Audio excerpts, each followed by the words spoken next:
Dragonborn, Dawnguard, Heartfire. If you had to choose, which one of these three would you rather lose forever? I don't know how many people would have said Heartfire, but whichever option you chose, you have to admit that Heartfire is the outlier here.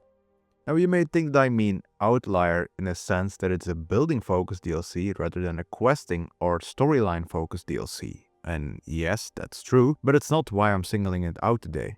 No, that actually has to do with why it was made and how it was made. And let's just say it, Heartfire is a mess. To start off, let's ask ourselves the question, why was this DLC made? For Dawnguard, it's because the developers wanted to do more with the vampires in the base game, but for some reason or another never got around to it. For Dragonborn, it's because they're nostalgia baiting.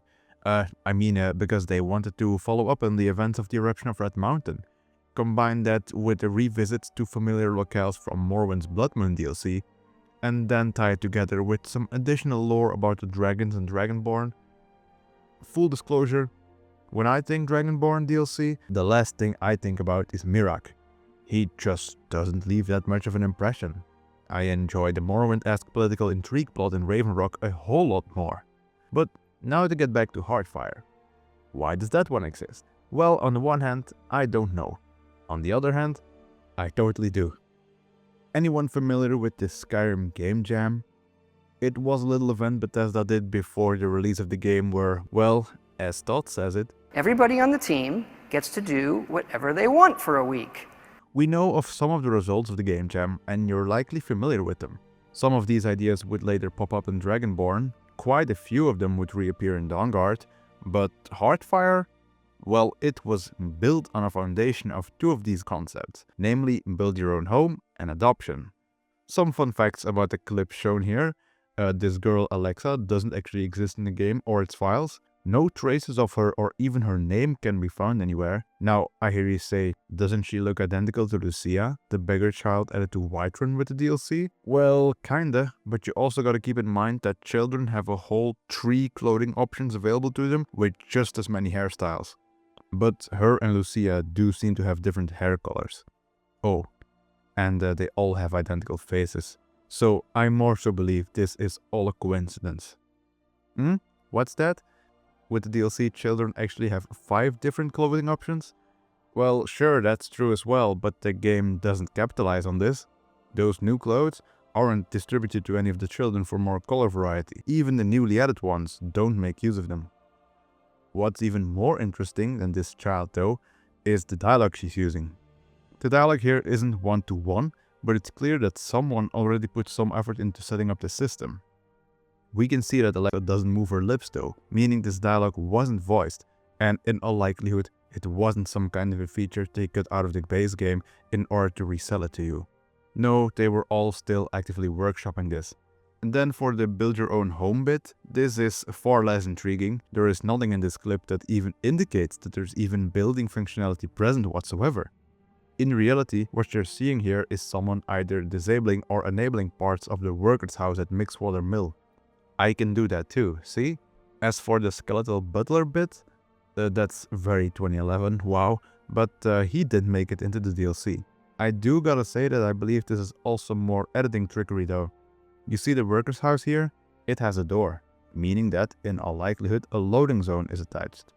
Now that we transition in the video, we're led to believe that we've now entered that house, but that's not the case. The lighting here clearly shows that we're in a house interior with no loading zone. But if that's not convincing enough for you, look, the door, it's gone.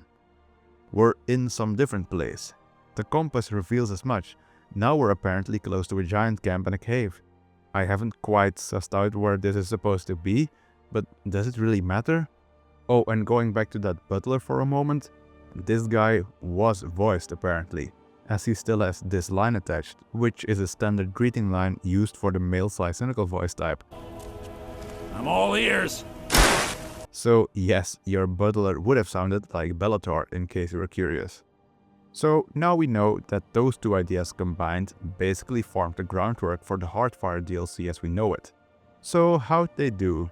Well, not great. But before I go deeper into that, Did you know that the Heartfire DLC was never meant to exist in the first place?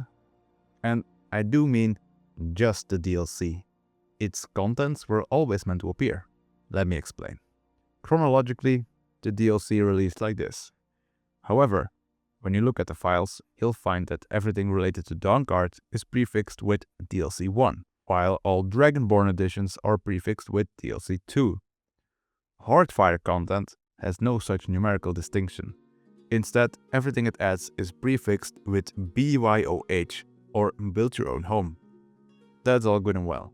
But when we look at the dialogue views files, which contain earlier iterations of most dialogue topics, we can find topics related to adoption prefixed with DLC 1.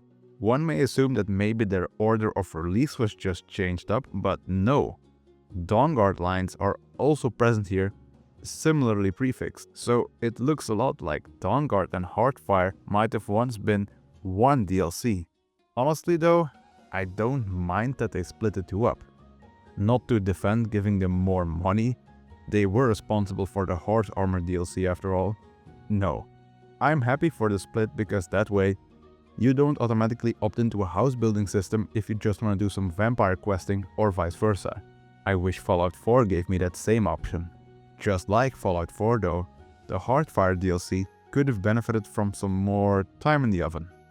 Because it's just plain unfinished. Never thought I'd see the day, but I'm gonna have to actually apologize to Fallout 4 for that comparison, because I don't know the popular consensus on this, but as far as I know, it may very well be the most polished modern Bethesda RPG release. Heartfire, on the other hand, well, again, there's nothing that's really wrong with it per se. It honestly just feels like the developers needed a week or two to finish it up. But there is one question I want to look at before I go further, and that is, does this DLC add anything else besides the adoption and home building stuff? Well, yes, it actually does 3 things to my knowledge. 1. It retextures 8 food items from the base game. These stews and soups all originally shared one indistinct texture, and now they all look unique, which is neat. 2. It fixes a bug with Pector in Stonehills, where he didn't move to High Moon Hall alongside Sorley and Tiba in case of a Stormcloak victory in Yalmarch. Heartfire adds new packages to his AI list so that he now departs as expected. And 3. It randomly deletes a cooking pot in Solitude Sproutspire Manor, presumably by accident. But that's getting dangerously close to talking about adoption changes, as they wouldn't have touched the pre-existing player homes if they didn't need to alter them for child accommodations. And yeah, that's basically all the DLC does that doesn't focus on one of the 2 pillars. I suppose it's better than Dawnguard breaking NPCs as facial data or Dragonborn breaking an entire follower voice type, but then again, you can't really compare these two to Heartfire. And now for my favorite portion of the video, the bit where I get to list things. So with the DLC, we get a parcel of land to build our own home in Yalmarch, the Pale and Falkreathold. Each house also has something unique to it, as well as a specific housecarl, a bard and a carriage driver. And seeing as we know how these guys are split up, it makes sense that all bards are in the crime faction for Falkreath, right? No, it doesn't? How about the carriage drivers? No? Valdemar, the housecarl in Yalmarch? Where does he go to sandbox? In Falkreath, of course. How about Gregor, housecarl in the Pale? Yeah, Falkreath, exactly.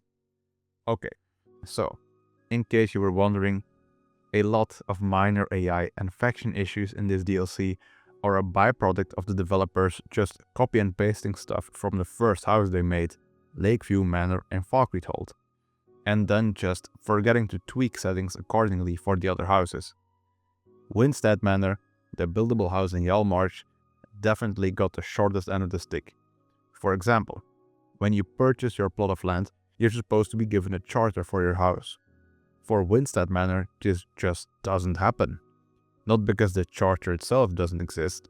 It exists, unused in the files, but the scripting attached to it is just simply unfinished. There's also a little secret. On the roofs of the main hall in both the Pale and Falkreath, a nest with hawk eggs and hawk feathers can be found. This is not the case for Winstead Manor. There you can find a nest with hawk feathers, but inside the nest is a rock warbler egg. Why is this? Well, I presume that it's a placeholder that was just never changed out. Both the hawk feathers and the rock warbler egg exist in the base game. The hawk egg, however, does not. So they might have just placed the rock warbler egg here, waiting until the hawk egg was finished, and then they just simply forgot. The workbench in Winstead Manor is not removable like all the others, because that function is erroneously tied to, you guessed it, the workbench in Lakeview Manor's basement instead. See what I mean? It just goes on and on. It's just that, like in the game jam, all the adoption related content seems mostly tidied up, while house building is just rough around the edges in general. The thing is, most of these issues could have been fixed in a day or two, or just prevented entirely with some better QA, I feel like. This is definitely not to say that the adoption side is perfect. I like the newly added orphans throughout the game, even if Blaze and Lucia are really basic, and none of them are actually integrated into the world at all. And if you know anything about Sophie, you know that she's far from playtested. Combine this with the fact that the developer seemingly forgot to adhere to the marriage voice types they set up in the base game marriage system when writing new dialogue, and you get a mostly fine concept. If Heartfire's adoption side is an 8 out of 10, and its home building side is a 4 or 5 out of 10, we still get a passing grade, but only because one side carries it for the other. I mean, the whole existence of those mannequins by themselves are enough to tank one side. They're a different humanoid race, by the way, in case you didn't know. Like, the unique house carls are a nice touch too, if they weren't buggy as well. And it was definitely a good idea to use the otherwise unused miscellaneous flag item for decoration purposes in the Proudspire Manor children's bedroom. Yeah, Heartfire is a mixed bag, but it's our mixed bag.